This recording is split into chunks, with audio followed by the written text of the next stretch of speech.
Believe me, if I started murdering people, there'd be none of you left. This is a wicked, wicked world. In a wicked world, wicked people are born. The killing wasn't the objective. I just wanted to have the person under my complete control. I am an American, and I killed Americans. I am a human being, and I killed human beings, and I did it in my society. Serial killers do on a small scale what governments do on a large one. They are a product of the times, and these are bloodthirsty times. Aren't you afraid sitting that close to me?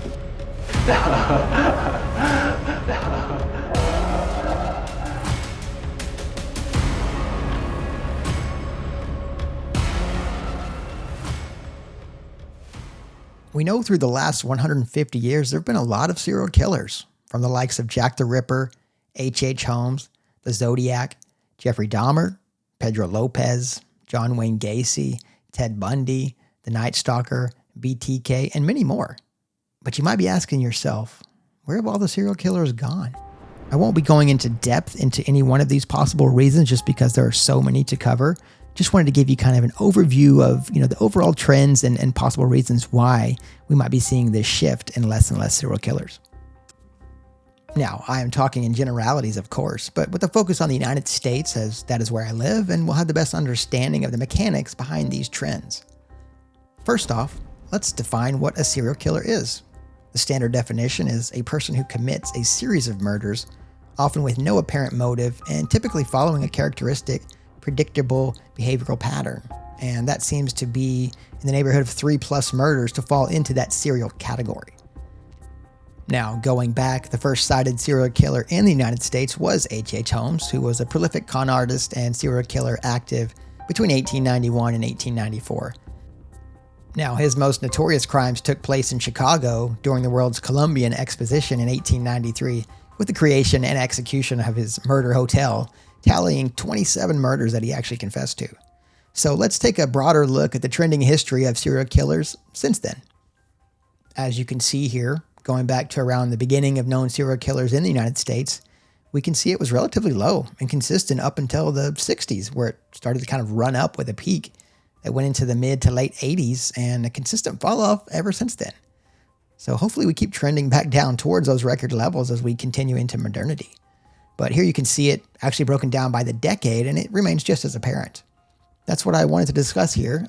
Dive into why this trend could possibly be happening, maybe the good reasons why, and even some bad reasons why. Let's break down the possible reasons why we're actually seeing less and less serial killers. First of which is probably everyone's initial guess, a combination of technology and education. With new crime techniques, including forensics, fingerprinting, DNA, and profiling, the crime forces have compiled a wealth of knowledge and techniques for catching these serial killers, which has made them exponentially more skilled than their older counterparts. DNA analysis. Now, the development of DNA profiling has revolutionized forensic science, pretty much leading the way with new technologies. Now, DNA evidence can be collected from a crime scene and match the suspects with a high degree of accuracy. Even minute samples such as skin cells or hair follicles can provide conclusive evidence, and this goes for current cases as well as cold cases, assuming the evidence has been properly maintained.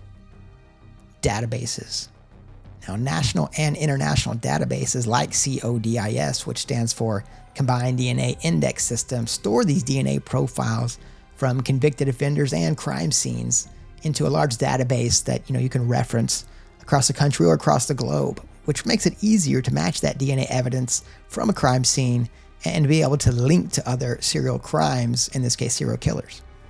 Fingerprinting. Now, it used to be actually quite difficult to utilize fingerprints, from a crime scene or a suspect, because you'd have to manually compare them, through books of other fingerprints and just try to visually mark them with your eyes.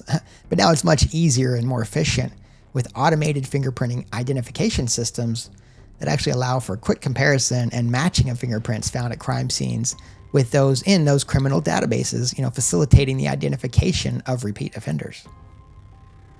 Digital forensics. The rise of digital forensics allows investigators to analyze electronic devices, social media, and internet activity in general. Now, say a criminal wanted to visit the dark web to learn about something like how to kill someone or how to dispose of a body in a certain way, that's going to raise a giant red flag, and they're going to end up on the police's radar very, very quickly. So this can actually uncover communication patterns, search histories, and other digital footprints that can lead to identifying suspects much earlier on in their criminal endeavors. Ballistics Analysis. Advances in ballistics enable investigators to match bullets and shell casings to specific firearms. This can help link multiple crimes committed with the same weapon, which will establish those patterns that can point to an actual serial offender, where otherwise it might have been difficult to connect certain crimes. Crime scene reconstruction. Now, improved techniques in crime scene reconstruction help forensics experts piece together events leading up to, during, and even after a crime has been committed. Now, there have been very interesting developments with computer simulations and artificial intelligence that kind of help push this boundary out even further. And I think we're going to see continued development on that front. You know, this can actually help provide crucial insights into the behavior and methods of a potential serial killer. Interdisciplinary collaboration. Modern forensics often involve collaboration between various specialties, including pathology, toxicology, psychology, anthropology, and more. So this comprehensive approach provides sort of a map for each discipline to pull from, say more of a complete understanding of the crime and the perpetrator without needing a full specialty in each and every one of those aspects. So once again, this actually would have been a very tough task to coordinate in the past, but with the help of the digital side of things, to share information and collaborate with various forces, they can join efforts in a quick and efficient way, when time is of the essence. Public awareness and reporting.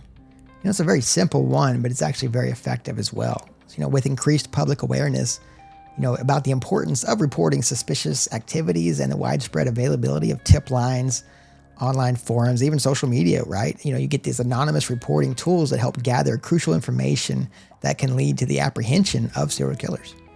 Technological advances. Technologies such as geographic information systems help in mapping crime locations in order to identify patterns and even hotspots. Now you combine that with advances in surveillance technology within those mapped areas, and you can get some critical video evidence out of that is very hard for a criminal to avoid. These advancements collectively enhance the ability of law enforcement agencies, to help solve these crimes more efficiently and effectively, ultimately leading to higher rates of apprehension amongst serial killers, or even stopping them before they hit that 3+ threshold to make it into the serial category. Another very important police technique that we haven't mentioned yet is profiling. Shout out John Douglas, the godfather of criminal profiling. And shout out David Fincher and the series Mindhunter. It's a wonderful watch if you haven't seen it. It's both fascinating and chilling at the same time. As you would expect with the Fincher project, it's beautifully shot. The details are on point. The tone is unbelievably dialed in. It's going to keep you on the edge of your seat the whole time. And it's really a great way, a really interesting way, to get into the minds of some of these serial killers through Fincher's perspective. The interrogation scenes are simply encapsulating, and the method acting involved is next level. I heard it was too expensive to keep shooting, so they haven't made a season 3 yet, but I really hope they change their mind because I would love to see more. And like I said, if you watch that series, you're going to get a really good sense of just the evolution of where profiling came from and give you a good sense of where it's headed as well. So, it's become really refined over that time, and it helps with the understanding of criminal behavior, which of course can aid in early detection and prevention as well. Digital tracking. Now, we all know how big of a giant footprint cell phones actually leave, right? Now, with GPS capabilities, not only for the criminals, but for their victims as well, and pretty much everyone has a cell phone in their pockets these days.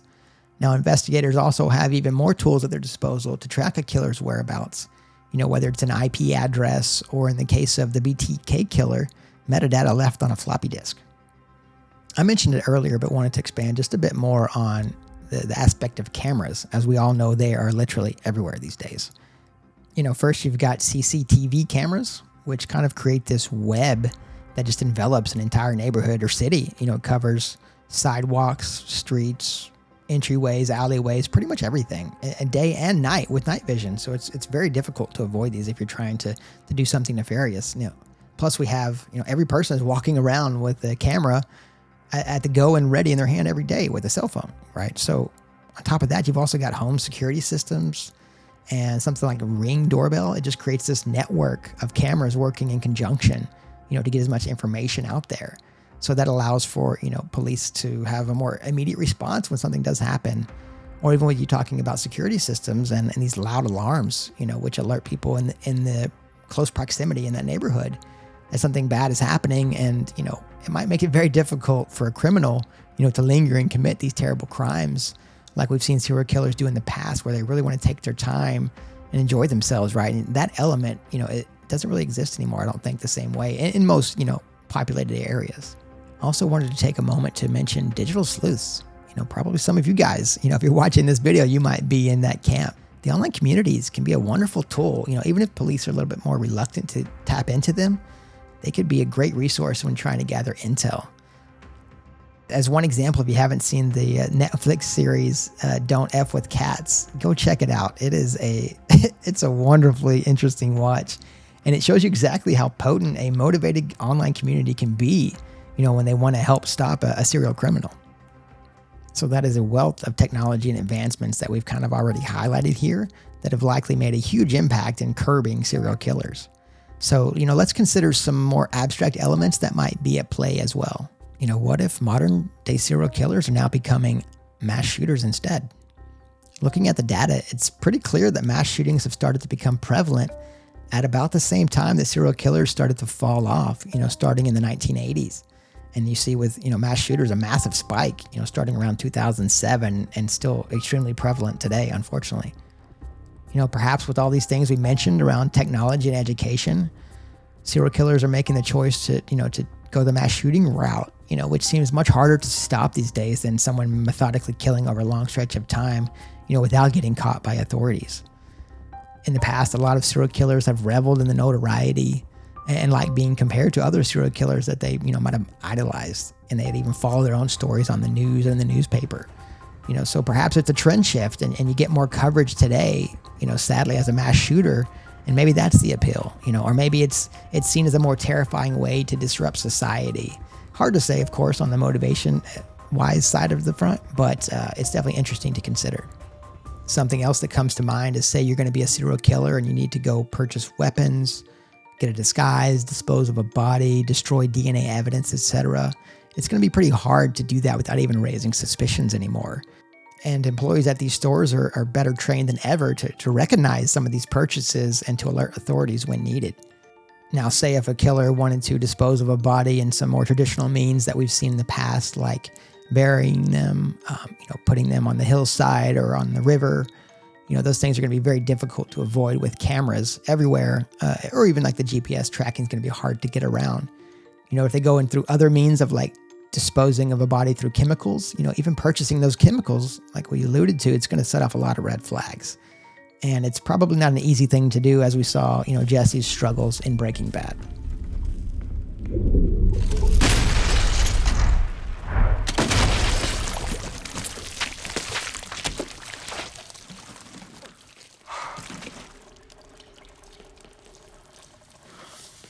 I'm sorry, what were you asking me? Oh, yes. That stupid plastic container I asked you to buy. Now, surely the record levels of incarceration these days are playing a major part in this, leveling off of serial killers as well.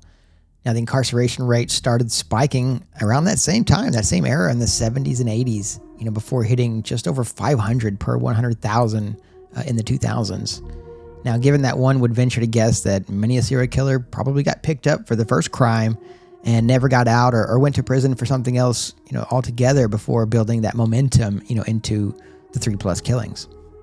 I know all of the things that we've covered so far are pretty dark and doom and gloom based, right? But let's shift a bit and talk about some of the positive reasons why we actually might be seeing, this decline in serial killers in the modern era. We can all agree that mental health plays a major role in the creation of a serial killer. Now, taking someone like Dahmer, for example, again, it was very clear early on in his life that he had major social and psychological issues, but his Protestant family tried to cure it with religion and suppression, which actually didn't work at all. At one point, Jeffrey actually hid inside of a department store in the mall and waited for everything to close down and stole a mannequin that he took home, in a cab and put it in his basement so he could have experiments on it. And actually, at one point, his family discovered it, and he was, so ashamed that he actually destroyed it. So not to mention other things like he was banned from the clubs, for actually getting caught drugging and sexually assaulting other men. The police even made contact with him multiple times, but it was just, there were so many things like that were just ignored back in the days, versus nowadays. If something like that happens, there's a much greater chance of, that person finding therapy or some sort of psychological drugs, in order to help with those mental health issues to change the path, before it even becomes a level of evil that becomes out of control. And of course, there was always that debate or argument about, is a serial killer birthed out of their genetics or are they a product of their environment? I personally think it takes a combination of a genetic mental predisposition and a terrible environment to kind of create this level of killer. Now, that being said, I think the overall amount of trauma that creates those elements at home is on the decline as well. So, of course, the family unit is being eroded, for a myriad of reasons. I won't get into that here, which is a shame, but children that perform best in a society come from a two-parent household, many studies have shown on multiple levels. Now, most of the child abuse, sexual abuse, and neglect statistics actually only go back to around 1990 for some reason, but they are consistently still trending down, which might play a part in limiting that trauma creation, of a serial killer. Now, if you're to look at things kind of decade by decade, a lot of it can be cultural as well and how those things shift and change over time. Now, the 70s was actually, like we said, the height of the serial killers. Now, that era was drug-fueled period with a lot of vagabond behavior. So vagrants could just roam and, become unnoticed. And so if someone went missing, not a lot of people were really going to pay attention to that. A lot of the gay culture, for instance, was underground as well. Taking Dahmer again, that allowed him to actually kill 11 men, which others, even around the club scene, knew these people, but no one quite pieced it all together because, there was just so much of that stuff that went on back then. It took a man to actually narrowly escape being killed by Dahmer and then actually brought the police back to Jeffrey's apartment where they discovered that gruesome scene. Now, in the modern world, more niche cultures, communities, sub-communities are actually able to express themselves and connect with one another in much safer environments just in general. Parents these days are way more nervous and anxious overall. The family unit has crumbled, as we mentioned, because so the onus has become, more on single mothers, which leads to a host of other issues, such as incarceration, runaways, homelessness, etc., which is an anomaly that I actually found, looking at across these statistics. There's been a massive rise in single mothers, that's exploded exponentially with a focus on this new wave feminism. So you might, expect to see more serial killers coming out of these single mother homes, with all the other issues associated. But this trend actually did start before that fall off of serial killers, so the single mother trend started back around 1950. So, perhaps there's not much correlation at all really from there to pull from. Things like SEL and school-based programs account for some of these differences and actually help put all students on equal footing in order to succeed.